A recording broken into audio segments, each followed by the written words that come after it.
Back to the basics. The first guy also does 60 push-ups in 30 seconds. Also Idemo Kinezu, Kinezu, 700k. He does 62 push-ups in 30 seconds. With this form, I don't understand. These three guys belong to the top few who can actually do 60 or 60 plus. Hello and welcome to another video.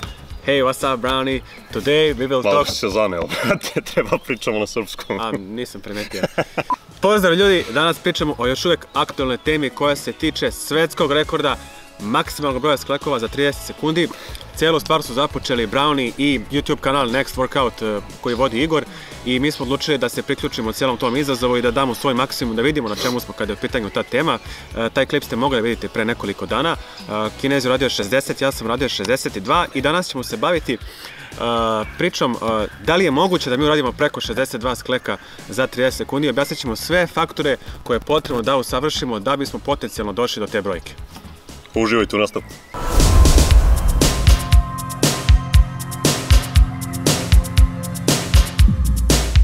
Prva stvar o kojoj ćemo pričati jeste nivo fizičke spremnosti. To je svakako najbitniji faktor, naravno, kada se radi o sklekovima. Sada, tu možemo podeliti ceo taj challenge u 3 etape. Prva je ubrzanje, druga je držanje maksimalne brzine i treća je usporavanje. Šta to zapravo znači? Ubrzavanje znači koliko vam je potrebno sklekova da uradite pre nego što postignete brzinu u kom će vam frekvencija pokreta biti na maksimalno visokom nivou, to je broj ponavljanja će vam biti u jedinici vremena maksimalno velik. Kada dostignete to, onda ćete određen vremenski period raditi tom brzinom sve vreme sklekove i onda kada se desi da više nemate snage da držite taj tempo, krenut ćete da usporavate. Znači to su te 3 etape. Kako u stvari u njima da postignete, kako njih najbolje da iskoristite? To ćete postići tako što ćete ubrzanje smanjiti na minimum, znači minimalno vreme će vam trebati da postignete tu najveću brzinu. Zatim ćete tu najveću brzinu držati dokle god ne završite ceo izazov. Ako pogledate recimo nas dvojicu kada smo radili ovaj challenge, možete primetiti da smo mi bukvalno od prvog skleka radili maksimalnom brzinom, znači to ubrzanje smo sveli na minimum tako da faktički ne postoji, samo te prvi sklek i onda smo krenuli jednom brzinom da radimo sve vreme. I izdržali smo svih 30 sekundi da radimo punom brzinom, tako da i usporavanje ne postoji. Što znači da mi iz ovih faktora ne možemo da unapredimo više svoj broj ponavljanja sklekova za 30 sekundi. Kako da uspete u stvari da dođete do toga da nemate to usporavanje o kom pričamo? Pa neophodno je da budete dovoljno fizički spremni da uradite znatno veći broj sklekova od onih koje treba da uradite za 30 sekundi. Recimo, ukoliko smo mi uradili 60, potrebno je da vam maksimum bude bar negde na 80 sklekova bez stajanja, da možete da budete u mogućnosti uradite kako biste imali šanse da izbacite kompletno to usporavanje, tačnije da sve vreme radite konstantno maksimalnom brzinom. Sljedeća stavka koju ćemo isto uzeti u obzir kada je u pitanju maksimalno broj sklekova za 30 sekundi je dužina ruku i o toj temi smo pričali u glavnom klipu kada smo radili sklekove, ali ono što je najvažnije kada pričamo o dužini ruku je dužina podlaktice. Dužina podlaktice nam određuje koliko treba da se spustimo da bi dodirnuli graničnik. U našem slučaju taj graničnik je bio beton obložen peškirom. Znači, stvar je vrlo jednostavna. Ako vam je podlaktica kraća, morat ćete da pravite manji ugao, odnosno bit će veći ugao između podlaktice i nadlaktice da biste dodirnuli taj graničnik. Ako vam je podlaktica mnogo duža, samim tim morat ćete se spuštati ispod 90 stepeni kako biste to dodirnuli. Samim tim stres na mišiću je mnogo veći i morat ćete više jednostavno se pomučite da biste uradili sam sklek. Kada pričamo o dužini nadlaktice, njen uticaj je generalno samo oko dužine pokreta i to je to. To uopšte neće zahtevati neku preterano veću snagu ili izdržljivost da bismo izgurali sklek. Sljedeći faktor o kom ćemo pričati, a o kom smo pričali u glavnom klipu gdje smo radili sklekove, jeste širina stava. Širina stava koja je potrebna da se zadovolji toliko široka, to jest ne smije da pređe širinu, tako da u toku izvođenja sklekova tricepsom ne dodirujemo lepezu. Znači moramo da dodirujemo sve vreme i razlog za to je što ukoliko ne bismo uveli to pravilo, mogli bismo da radimo sklekove ekstremne širine, da bismo stavili da nam raspon, znači stava bude jako veliki i tako bismo postigli da nam amplituda pokreta bude mala i možemo mnogo sklekova da ispumpamo koji ni ne liče na sklek. Kako smo mi konkretno radili i kakav nam je bio stav? Stavili smo stav šaka da nam bude onako malo širi od širine ramena, šake smo zarotirali jednu ka drugoj i na taj način smo postigli da uz veliku širinu koja nam omogućava da nam bude manji range of motion, znači manji, da kažemo skoro maksimalno mali opseg pokreta, postignemo drugu stvar koja je jako bitna, to je da nam aktivacija grudnih mišića bude na maksimalno visokom nivou, a grudni mišići su, kad je u pitanju eksplozivnosti, imaju znači daleko veći potencijal recimo od tricepsa koji je drugi glavni mišić kada se sklekovi izvode. E sad, da li bismo mi mogli da popravimo to? Pa verovatno bismo mogli ukoliko bismo recimo još malo raširili stav i pri tome zadržali podjednaku efikasnost u učestvovanju same muskulature u toku celog izvođenja sklekova, verovatno bismo to još malo mogli da popravimo.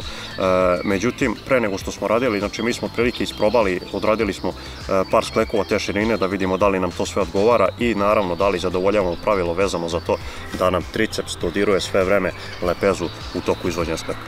Sljedeća bitna stavka koju ćemo pričati je eksplozivnost. I verovatno je prva pomisao da treba sklekove da radimo što eksplozivnije, međutim to je greška.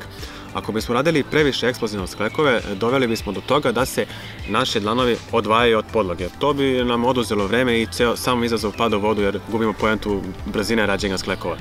Ako bi pričali o incline sklekovima koji se rade na nekoj šipkici, to znači da u tom slučaju bismo mogli da koristimo maksimalnu eksplozivnost jer naše šake koje se drže za šipku ne bi nam dozvoljavali da odletimo van šipke i na taj način bismo mogli da koristimo tu maksimalnu eksplozivnost na pravi način kako bismo što pre odradili sklek. Samim tim, ako se vratimo na sklekove na ravnoj podlozi, ako ne bismo koristili dovoljno količinu eksplozivnosti, u gornjem položaju ne bismo došli do full lockouta. I opet to bi bila nepravilna forma, što znači da se sam izazov ne prihvata, što znači da eksplozivnost moramo koristiti dozirano. Znači ne maksimalno, ali opet ne ni na koji način. Također, važna stvar isto je u tome koliko se spuštamo i na koji način se spuštamo.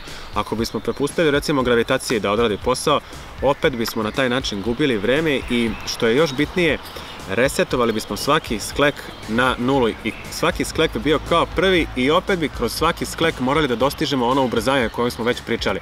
Znači gubili bismo vreme i opet bi sam izazov pao u vodu jer ne bismo pokazali svoj pun potencijal. Ako uzmem mene i Kineza, odnosno naše rađenje sklekova za primjer, mogli ste vidjeti da je on koristio taman kako treba, znači savršenu dozu eksplozivnosti, jer mu se dlanovi nisu ili su se vrlo malo odvajali od podloge, dok je kod mene to bio malo. Ja sam malo više koristio eksplozivnost i dlanovi su mi se za nijansu više odvajali nego kod njega, što ja bih mogao da poradim recimo na tome i da podignem tu brojku više od 62. Znači to je neki faktor na koji bi ja možda mogao da uticam, koji bi doprineo da oborim sopstveni rekord kad je u pitanju ovo. Sljedeća stavka o kojoj ćemo pričati jeste stezanje tela, to jest držanje tela u liniji u toku izvođenja skleka. Znači to je jako bitno kako bi u stvari na oko sklek izgledao lepo i kako bi bila sama forma izvođenja ispoštovana maksimalno. Međutim, kada se trudimo da radimo maksimalno brzo sklekove, desit će se da nam sama podsvest bukvalno traži u svemu stabilnost i oslonac. I tako ćemo na veštački način, s obzirom da imamo samo dva oslonca, jedna su stopala, a drugi su šake, i na veštački način ćemo postići da imamo taj neki treći poluoslonac, tačnije kuk, kojim ćemo na razne načine, tako što ćemo ga savijati u toku izvođenja, uspeti da poboljšamo tu samu brzinu spuštanja koja je ograničena gravitacijom, kao što je Jaške rekao. Međutim, znači, ako bismo to radili, moći ćemo da uradimo više sklekova za to isto vreme, tačnije za 30 sekundi, ali će forma izvođenja patiti i to će izgledati mnogo ružnije na oko. Sljedeća stavka na koju sigurno niste pomišljali je pomeranje stopala i uključivanje stopala u ceo ovaj izazov.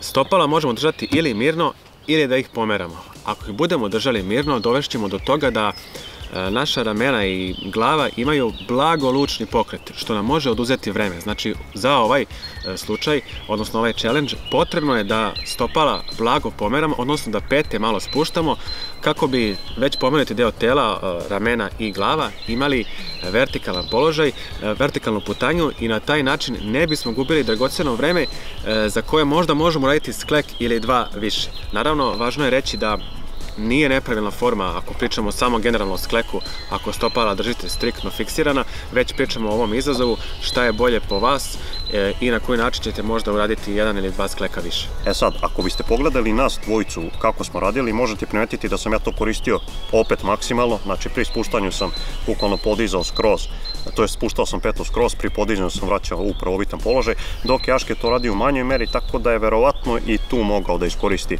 još koji bonus kako bi radio možda jedan sklek više. Poslednji faktor na našoj listi je visina. Visina nema neki veliki uticaj, ali opet ima svoj udeo u celoj ovoj priči.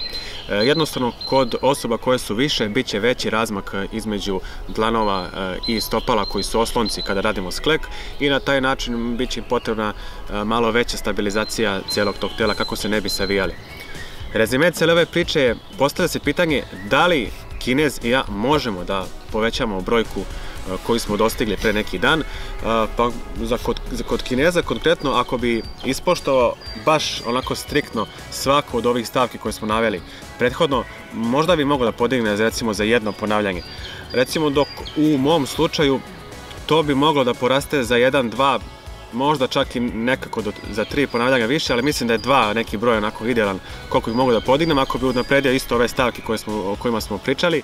Konkretno možemo se dotaći Brownija i Igora sa Next Workout kanala koji su dokazali da konstantnim radom iz dana u dan mogu da se naprede sklekovi kada je u pitanju ovaj challenge. Nismo tačno sigurni koja je njihova visina i dužina ruku, ali recimo da Brownie može sigurno doći do 58 ili čak 60 sklekova sa pravilnom takmičarskom formom.